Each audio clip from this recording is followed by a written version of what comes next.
ಜಾಗದಲ್ಲಿ ಇರುವಾಗ ಹೊಲ, ಮೈದಾನ, ಸಮುದ್ರ, ಕೆರೆ ಮುಂತಾದ ತೆರವಾದ ಸ್ಥಳಗಳಲ್ಲಿ ನಿಂತಿರುವವರು ಮಿಂಚಿನ ಹೊಡೆತಕ್ಕೆ ಒಳಗಾಗುವ ಸಾಧ್ಯತೆ ಹೆಚ್ಚು.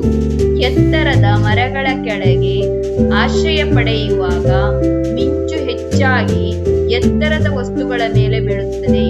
ಆದ್ದರಿಂದ ಮರಗಳ ಕೆಳಗೆ ನಿಂತರೆ ಮತ್ತು ವಸ್ತುಗಳನ್ನ ಹಿಡಿದಿರುವಾಗ ಮರಗಳ ಕೆಳಗೆ ನಿಂತರೆ ಅಪಾಯ ಇದೆ ಆಯ್ತಾ.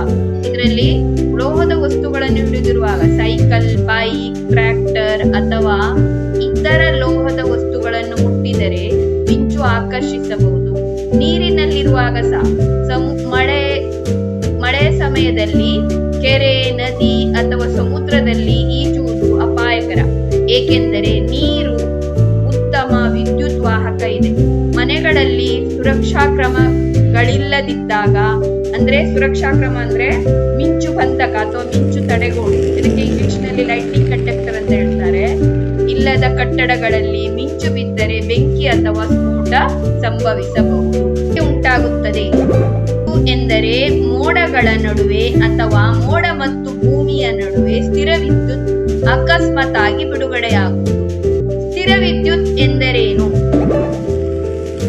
ಸ್ಥಿರ ವಿದ್ಯುತ್ ಎಂದರೆ ಘರ್ಷಣೆಯಿಂದ ವಸ್ತುವಿನ ಮೇಲ್ಮೈ ಮೇಲೆ ವಿದ್ಯುತ್ ಜಾಗೃತಿ ಸಂಗ್ರಹವಾಗುವುದು. ಯಾವ ಕಣಗಳ ಚಲನೆ ಸ್ಥಿರ ವಿದ್ಯುತ್ ಉಂಟಾಗುತ್ತದೆ? ಯಾವ ಕಣಗಳ ಚಲನೆಯಿಂದಾಗಿ ಆಗಬೇಕು ಸ್ಥಿರ ವಿದ್ಯುತ್ ಉಂಟಾಗುತ್ತದೆ? ಯಾವ ಕಣಗಳ ಚಲನೆಯಿಂದಾಗಿ? ವಿದ್ಯಾರ್ಥಿಗಳ ಇಲೆಕ್ಟ್ರಾನ್ಗಳ ಚಲನೆಯಿಂದಾಗಿ ಸ್ಥಿರ ವಿದ್ಯುತ್ ಉಂಟಾಗುತ್ತದೆ. ಒಣಕೂದಲಿನಲ್ಲಿ ಪ್ಲಾಸ್ಟಿಕ್ ಕೂಂಬನ್ನು ಒರೆಸಿದಾಗ ಏನಾಗುತ್ತದೆ?